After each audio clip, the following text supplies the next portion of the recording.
langka yang tumbuh di sekitar Sile memberikan kontribusi yang signifikan terhadap perkembangan karpet. Batu yang ditemukan di sini, yang dikenal sebagai batu Sile atau batu Ken, digunakan di banyak karya arsitektur di Konya dan Sile. Ini seperti museum terbuka dengan madrasah, 2 perpustakaan, 12 sekolah kuno, 5 sekolah non-muslim, 2 pemandian, 18 air mancur, dan jembatan batu. Meskipun struktur aslinya rusak dalam beberapa tahun terakhir, desa dan sekitarnya telah diterima sebagai kawasan dilindungi dan berada di bawah perlindungan. Menurut informasi para tetua kami, keadaan ekonomi pada saat itu di sini sangat bagus. Saat ini populasi masyarakat sebanyak 18.900 orang, dan sejarah menunjukkan bahwa setengah dari masyarakat itu adalah orang Yunani. Antalya dan Avion terhubung ke Sile, jadi Sile mengirimkan 15.000 tentaranya ke Çanakkale, yaitu untuk perang Çanakkale. Sebanyak 1.500 tentara ini kembali sebagai veteran, dan sisa dari para tentara itu telah wafat di sana. Bersama tentara yang kembali, sebuah bendera telah dikirim ke sini, dan bendera itu ada di Sile sampai saat ini. Dan kemudian bendera itu dibawa ke Konya agar tetap terjaga dan tetap terlindungi. Bendera itu ada di sana sekarang. Dan kami memiliki 7 masjid di Sile. Kami memiliki 10 buah gereja, dan 3 diantaranya adalah goa. Mereka berasal dari era Paleolit. Semua gua-gua itu juga sampai saat ini masih berdiri di sana. Masjid kami juga masih berdiri, tapi sayangnya tidak ada jamaah. Entah bagaimana itu terjadi. Semua dari total populasi sebanyak 18.900 orang itu hilang hari ini.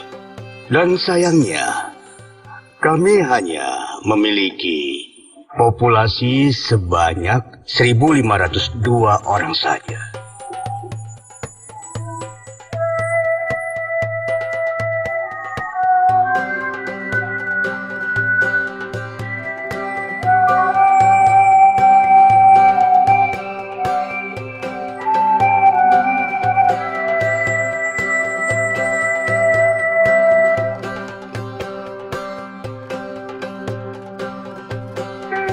Sambil memikirkan sejarahnya, kita tidak boleh melupakan waktu yang ada. 5 kali dalam sehari yang berubah dari siang menjadi sore adalah kesempatan bagi kita. Untuk mencapai kedamaian, kita harus mendekati Sang Ilahi tanpa mengubah rute kita. Untuk mencapai tujuan kami harus menyusuri jalan ini. Saat ada sedikit waktu tersisa pada sore hari, kami menyusuri jalan dari satu sisi ke sisi lain. Saat kami mendekati Beyşehir, kami bertemu dengan sebuah masjid agung. Hari sudah sore.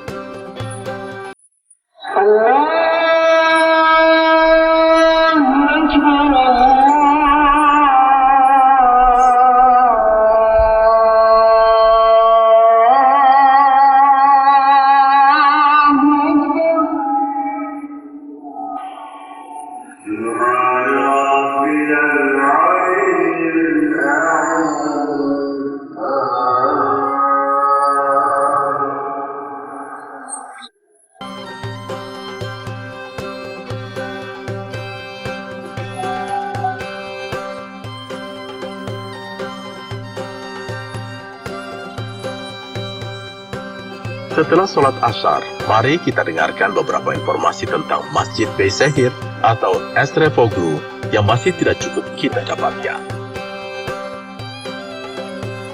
Kami memiliki waktu tersisa sebanyak 3 jam 9 menit sampai ke salat berikutnya. Jadi kami ingin menafsirkan informasi yang diberikan masjid ini kepada kami. Ini adalah contoh masjid berlantai kayu terbesar dan karya asli dari abad ke-13. Masjid ini dibangun pada tahun 1297 oleh Estrefoglu Süleyman Bey yang mendirikan kerajaan setelah tahun 1243 di kota yang didirikan oleh Sultan Seljuk, Alauddin Keykubat I. Bangunan yang memiliki struktur persegi panjang ini terbuat dari 48 balok kayu dengan 6 kepala mukornas dan 7 tiang tengah dengan balok vertikal. Ini adalah satu-satunya contoh masjid dengan pilar kayu di kota-kota tua Turkistan seperti Samarkand dan Bukhara di Asia Tengah. Salah satu fitur terpenting dari masjid ini adalah sebuah karya pertama di mana teknik bordir berbayang diterapkan. Selama bulan-bulan di musim dingin, salju di atap masjid dilemparkan ke kolam di tengah atap dan membantu melembabkan lingkungan, dan tiang kayu terhindari dari retak dan kering. Fasadnya ditutupi dengan puing-puing batu, seolah-olah menyembunyikan tiang-tiang pohon yang berusia berabad-abad. Kubah ceruk ditutupi dengan batu bata berlapis dan lantai mosaik. Ada gerbang mahkota yang monumental. Langit-langit masjid memiliki hiasan pensil warna-warni. Secara khusus, motif dicat batang pada konsol patut diperhatikan. Mimbar yang merupakan karya arsitek Isa ini terbuat dari kayu kenari dan telah diolah dengan anggun menjadi masjid dengan gaya megah dan flamboyan, hampir seperti istana. Pagar kayu yang memisahkan bagian dalam dihiasi dengan bentuk geometris, dengan hasil pahatan yang sangat halus. Makam Emir Saifuddin Sulaiman tertanggal 1301 bersebelahan dengan dinding timur masjid.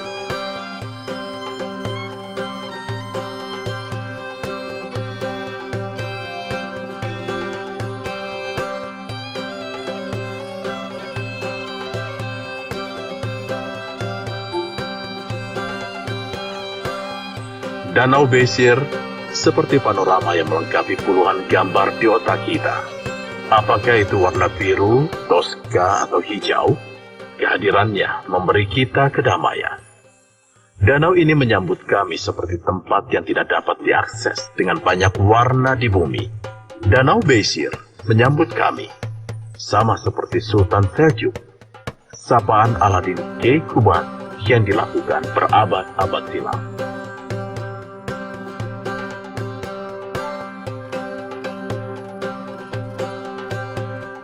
Danau terbesar kedua di Turki adalah Beyşehir. Cabangnya mencapai hingga Isparta. Luas permukaannya adalah 651 km persegi, panjangnya 45 km, dan bagian terluasnya adalah 25 km. Niat kami tidak hanya untuk menyampaikan informasi ini, tetapi untuk menyicipi air tawarnya, juga memotret gambar yang unik saat kami lewat. Ada banyak pulau di danau yang dikelilingi oleh pegunungan Taurus dan Sultan. Beberapa di antaranya adalah Pulau Igdeli, Akbutun, Kizkulesi, Mada, Cilanli, dan Kulben. Juga banyak terdapat ikan mas cermin, bangau, bas laut, dan ikan beludu. Wilayah ini dilindungi dengan nama Taman Nasional Danau Beyşehir. Alauddin Keykubat tidak bisa berhenti memandangi keindahan negeri matahari, Beyşehir. Istana musim panas membawa Kubadabat ke tepi danau yang indah ini. Kompleks Istana Kubadabat yang dibangun antara tahun 1220 dan 1236 atas perintah Alauddin Keykubat adalah satu-satunya bangunan istana Seljuk yang tersisa. Pada periode Seljuk Anatolia, Kubadabat, sebuah kota yang dikenal dengan nama yang sama, kemudian ditinggalkan dan dihancurkan. Istana Kubadabat terdiri dari 2 istana dan 16 bangunan, termasuk Istana Agung.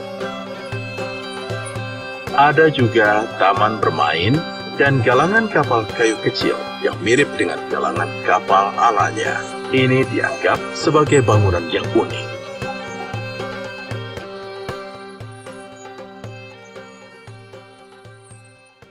Dihiasi dengan lantai berpola yang mempesona.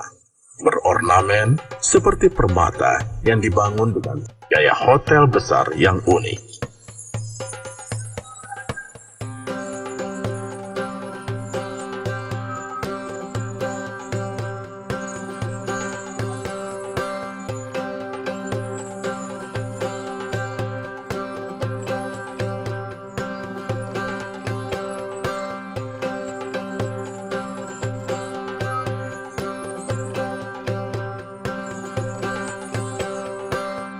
Saat siang berubah menjadi malam, kami melanjutkan perjalanan. Kami mengucapkan selamat tinggal pada sore hari sambil memikirkan perhentian lainnya di kota ini. Masjid Saib I Atta di distrik Meram menyambut kami. Sebelum salat, kami mendapat dorongan untuk mencari tahu tentang tempat ini. Bangunan ini dibangun pada era Sultan Izzettin Kekavus II pada tahun 1258 oleh Sahib Atta Faireddin Ali. Masjid tua itu hancur pada tahun 1871 akibat tersambar petir. Setelah terbakar, bagian asli pintu, dinding dengan mihrab, dan relung, serta kaki gajah di kedua sisi tribun yang tersisa. Hanya satu di barat yang tersisa dari dua menara.